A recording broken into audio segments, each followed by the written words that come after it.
তার সঙ্গে খোঁজ মিলে হাঁটছে ডোনা গঙ্গোপাধ্যায়। দেখুন, মমতা ব্যানার্জি রাজ্যের সরকারের টাকা ধ্বংস করে অসততা করেছেন। অক্সফোর্ড বিশ্ববিদ্যালয় থেকে নিমন্ত্রণই করা, ওই বিশ্ববিদ্যালয়ের এখতিয়ারভুক্ত কলেজগুলোর মধ্যে একটি কলেজ, এবং তারপরে সেখানে আবার কার কার কিরকম যোগাযোগ আছে, তাতে এমনকি মদ ব্যবসায়ীদের যোগাযোগ আছে কিনা সেই প্রশ্ন উঠছে। যাই হোক, মুখ্যমন্ত্রী গেছে, তার যে কোনো জায়গায় যাবার অধিকার আছে, এবং যে কোনো জায়গায় গিয়ে হাঁটবার অধিকার আছে, হাঁটতে হাঁটতে সামনে যাওয়ার অধিকার আছে, পিছনে যাওয়ার অধিকার আছে। রাজ্যটাকে তো পিছিয়ে দিয়েছেন, লন্ডনের মাটিতে গিয়ে কতটা পিছিয়ে দিয়েছেন, ডেমনস্ট্রেশন না দিলে হতো না। ওখানকার লোক তো হাসছে, বলছে কে রে বাবা এরকম ভাবে হাঁটে বলে ছবি তুলছে। বাংলার সম্মান টম্মান গেল। উনি যাবেন, উনি বক্তৃতা দেবেন, পুরো বক্তৃতাটা মিথ্যায় ভরা, পুরো বক্তৃতা মিথ্যায় ভরা। আগের দিনে এখন পর্যন্ত যা যা বলেছেন সবই মিথ্যে ভরা। উনি যে গুলবাজ দি গ্রেট এইটা প্রমাণ করার জন্য উনি মিথ্যা আমন্ত্রণ অক্সফোর্ডে বলে প্রচার করেছেন। মিথ্যা পিএইচডি ধারী গুলবাজ দি গ্রেট এইটাই স্পষ্ট করে দেবেন। ওই কথাটা বক্তৃতা দেবেন কেলক কলেজ না কোথায়, সেখানে।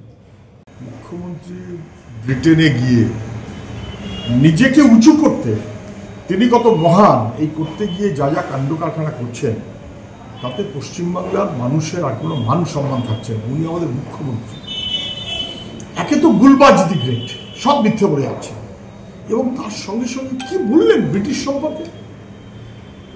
ব্রিটেনের সঙ্গে আমাদের আবেগ ঐতিহ্যের সম্পর্ক, মানে আসুন আমাদের রাজ্যে আমরা যৌথভাবে উইন উইন পরিস্থিতি তৈরি করি।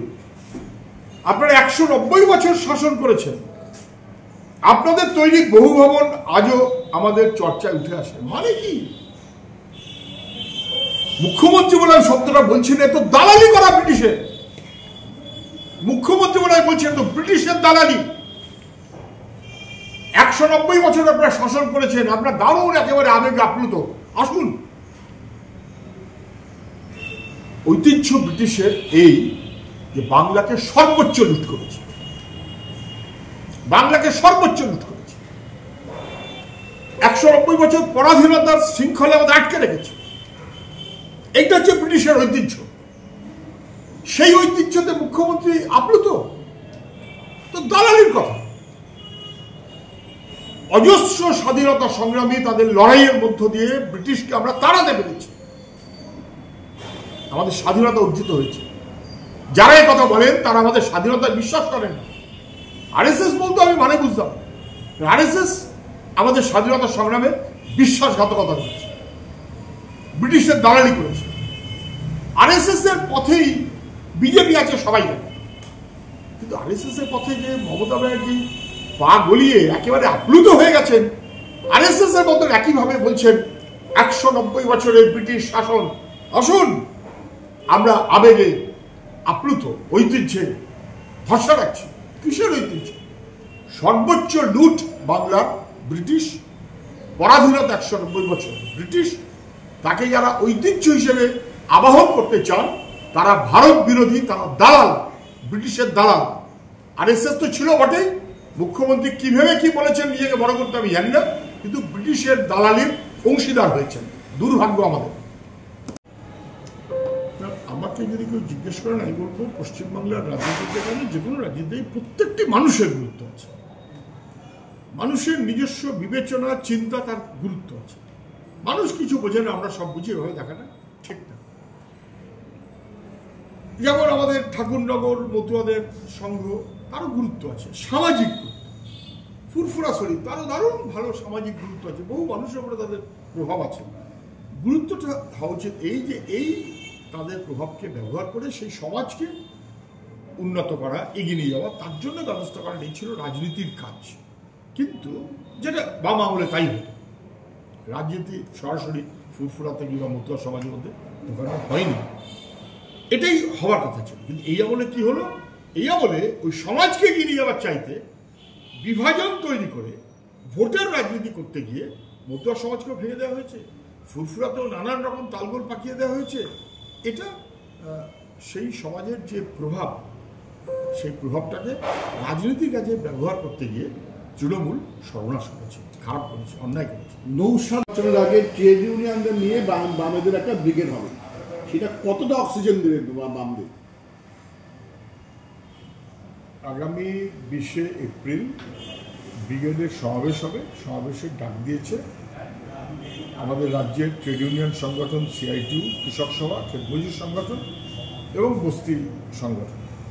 এই 4টে সংগঠনের পক্ষ থেকে গরিব মানুষ, বিপন্ন মানুষ, শ্রমজীবী, কৃষক, শ্রেণীগত মনোভাব এবং সাধারণ মানুষ তাদের সমর্থন করবেন, সাহায্য করবেন।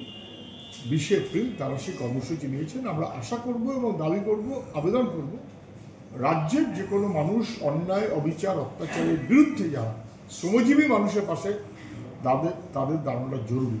শ্রমজীবী, কৃষক এবং গরিব মানুষ, বস্তি, তার পাশে দাঁড়ানো জরুরি। এটা নির্বাচনের জন্য, এটা জানুয়ারি মাসে করলে বলতো নির্বাচনের জন্য।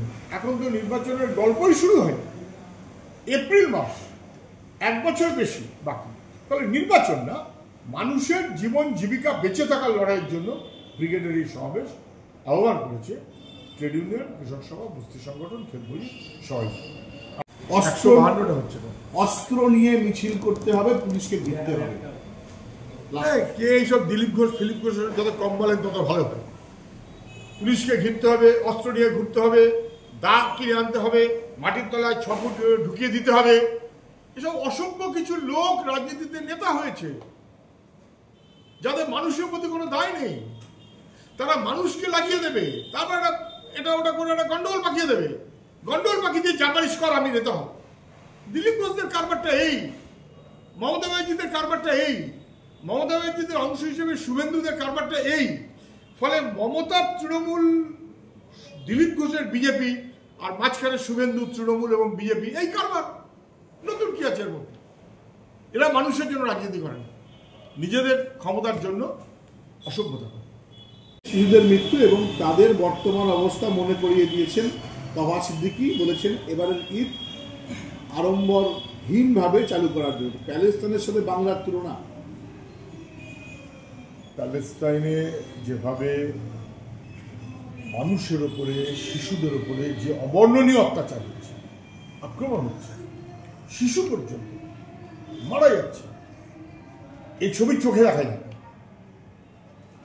ইসরায়েলের তা পছন্দ হতে পারে, আমেরিকার তা পছন্দ হতে পারে, কিন্তু কোনো মানুষের তা পছন্দ হতে পারে না। দানব ছাড়া কারো পছন্দ হতে পারে না। বাংলা, ভারত কেন, গোটা দুনিয়ার মানুষ সংবেদনশীল মনোভাব জারি আছে, সে প্যালেস্তাইনের মানুষের পাশে দাঁড়াবে। যে কোনো জায়গায় বিপর্যস্ত মানুষের পাশেই আমরা দাঁড়াই, যে কোনো জায়গায়, যে কোনো দেশে। এটা কোনো দেশ কালের ব্যাপার নয়। ফলে প্যালেস্তাইনের মানুষের পাশে দাঁড়াবার আহ্বান আমাদের প্রত্যেকটি মানুষের দিক থেকেই থাকা উচিত এবং থাকাটা সম্ভব। ধর্মে ধর্মের গণ্ডগোল, দুই ধর্মকে লাগিয়ে দেওয়া হচ্ছে। 34 বছর বামে তো এইরকম একটা সমস্যা, এই অবস্থাটা ছিল না। তাহলে ওই ধারাটা বজায় রাখা গেল না। 34 বছর বাম ছিল, তখন তো এটা ছিল না। বাম যখন নেই তখন ধর্মে ধর্মে বিভেদ লাগিয়ে দেওয়া হয়েছে, কিন্তু স্পষ্ট হয়ে যায়। তাহলে 34 বছরটা অন্তত বিভেদের রাজনীতি ছিল না, ধর্মে ধর্মে মারামারির রাজনীতি ছিল না। সেই কারণেই তো অনেকের রাগ। বাম শক্তিশালী হবে কেন?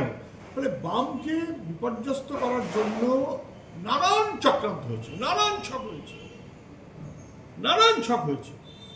সে জঙ্গলমহল থেকে শুরু করে নন্দীগ্রাম, সিঙ্গুর, বাংলার যুব সমাজের ভবিষ্যৎ স্বপ্ন তাকে ভেঙে দেওয়া, গরিব মানুষের মধ্যে বিভ্রান্তি তৈরি করা, এই সমস্তগুলো করা হয়েছে কেন? যাতে লুটে পুটে খাবার ব্যবস্থা করা যায়, এলোমেলো করে দেওয়া যায়। এবং সেই কারণে বামেদের বিপর্যস্ত করতে না পারলে ধর্মে ধর্মে লড়াই করানো যাবে না। আর ধর্মে ধর্মে লড়াই না করাতে পারলে, জাত ধর্ম এই ভাগাভাগিগুলো করতে না পারলে ঐক্যবদ্ধ মানুষকে ঠেকানো যাবে না। ফলে মানুষের স্বার্থ এবং ঐক্য তাকে ঠেকানোর জন্য যারা মানুষ বিরোধী, তারা নানান কলা কৌশলে 34 বছরের বিরুদ্ধে চক্রান্ত করেছে।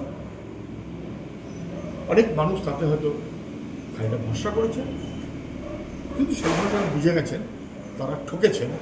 বাম সরিয়ে তৃণমূল মানুষ একবার ঠকেছে, তৃণমূলকে সরাবে বিজেপি।